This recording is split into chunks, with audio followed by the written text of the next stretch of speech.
Hey guys, Michael from Copper vs Glass, and today we're going to be looking at something really interesting. This is going to allow you to have wireless HDMI. It's called the Airtame, so let's take a look. Starting off with the traditional unboxing, and it reminds me very much of Google products, much like the Chromecast or the Google Home, with the white packaging and then the very bright outer packaging. As you can see here, it gives you a tiny bit of information in regards to exactly what the Airtame can do, so let's take a look in the box. So once you take off the first package, I really like the design of the second layer here. It has kind of like an X-ray effect of what the actual Airtame is. You can see all the circuitry and things, it just looks really nice. Opening up this section, the first thing you're granted with is the Airtame itself, and on the inside of the lid you've got the 3-step process to actually setting up, and we're going to see exactly how easy that is in a moment, because I'm going to run through the setup process in this video to see if it is as easy as 1, 2, 3. And also towards the end of the video I'll be discussing pricing and who I think this is actually for. In regards to what you get in the box, you do get a ton of accessories to help set up the Airtame. Now the first thing that we're going to start with is the actual power brick itself. Now you can use the power brick that comes packaged in the Airtame if you need to. However, if you do have built-in power USB on the back of your TV for example, then you can go ahead and use that much like you can with the Chromecast. You do also get an included micro USB cable to help actually power the Airtame. Now I'm going to be saying this a lot going into 2018, but again I wish it was USB Type-C, but maybe on the next model that's what we're going to be getting. You do also get a very tiny mini HDMI extender as you can see here. So what this is going to allow you to do is if the Airtame is in a bit of an awkward angle on the back of your TV, you can use this extender here to help get it into any HDMI port that you need to, meaning that you're not going to have any issues with compatibility. And that's nicely then followed up with your adapter of choice for the country that you are in for the built-in charging brick. So again, if you're in the UK or a different country, you're going to be covered, no problems whatsoever. Lastly, you are also going to get some paperwork. Now this isn't necessarily 100% that you need to actually look at this, because a lot of the setup process is done online, but it's nice to have it in the box. So overall, a really nice unboxing experience. You've got everything in here that you need, and you've also got some options for, like I mentioned, the HDMI extender cable. So it's good that they thought of these things when you are plugging something directly into the back of your TV. We then come to the actual Airtame itself, and if you ever had the original Chromecast, you know exactly what you're getting yourself into.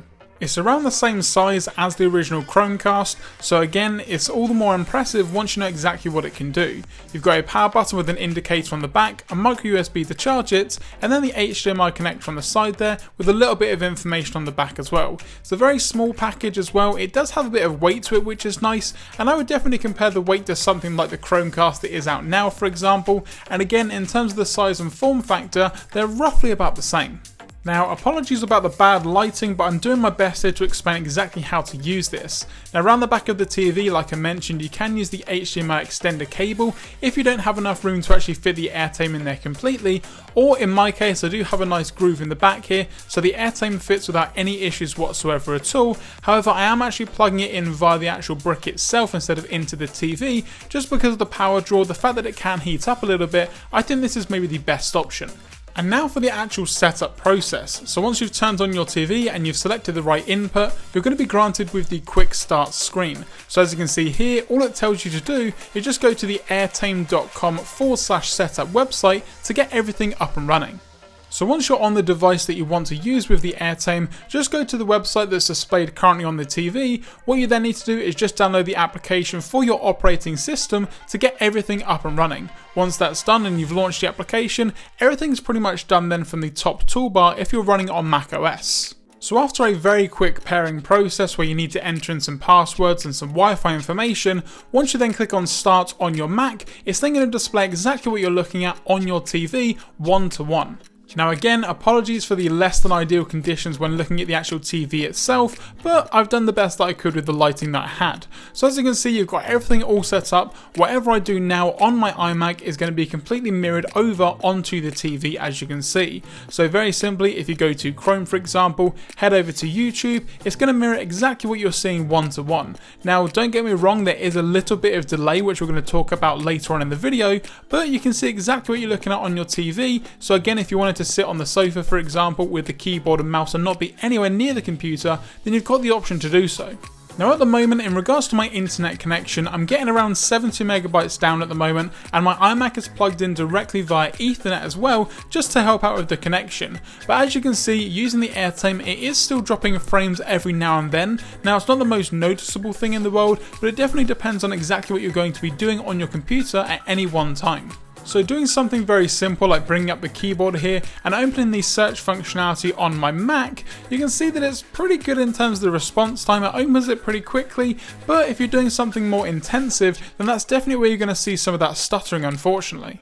With the newest update to the Airtame, you can also use it as an AirPlay device as well, straight on your iPhone and mirroring the screen again one-to-one. Now the connection itself is pretty good when using the AirPlay feature, so again you can see there's a little bit of lag, but to be honest you get that when using AirPlay on something like an Apple TV anyway, so it's not really too much of a problem. You can also do the same thing on your Android device, however it's a little bit limited. You can't directly screen share everything that's on your phone. You have to pick specific pictures or files and then display them on your TV using the share functionality.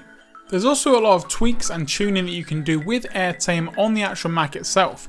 If you head into the settings and then click on the manual mode at the top, you've got options then to change things like the quality from low, medium, high. You can also change the frame rate as well to get the most in frame rate. You can go all the way up to 60 frames per second. And you've also got a buffer option, and the higher the buffer, that will also improve the stability. You can also have audio as well, so if you want any audio from your device to be streamed to your TV, you've got the option to do so as well. And again, resolution can then be changed from 720 to 1080 as well. Unfortunately, no 4K at this time. But now though, on to actually who is going to be buying something like the Airtame. Well, for me, it's more for corporations and businesses to actually stream information in regards to meetings and presentations that they may need to do.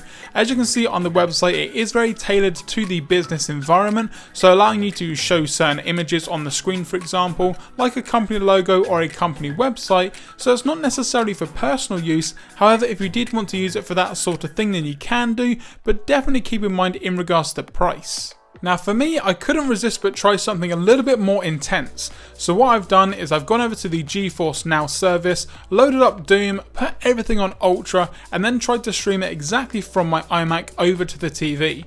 Now as you can see in the top right hand corner there from my iMac's display, I'm getting around 100 frames a second or just under that.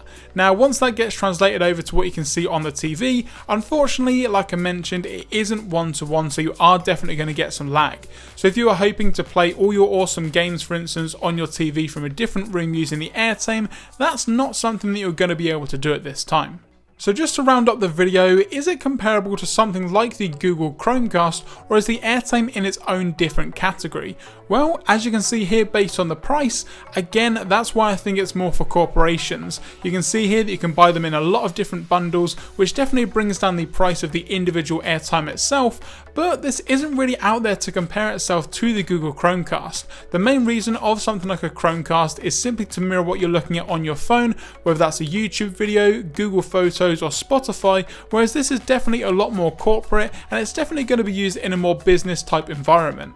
However, if that is something that you're looking for, it's going to be linked in the description down below, and I can definitely recommend it for those sort of situations. If you guys did enjoy this video, be sure to give it a thumbs up down below, and if you've got any questions or comments about the Airtame or anything else here on the channel, let me know in the comments section down below or on Twitter at CopperVersusGlass. Also, don't forget to follow me on all my different social networks from Facebook, Instagram, and also Twitter, and they're all linked in the description. If you guys enjoyed this video and want to see more moving forward, don't forget to subscribe here to the channel. I'm Michael from Copper vs Glass. Thanks for watching, and I'll catch you guys in the next video.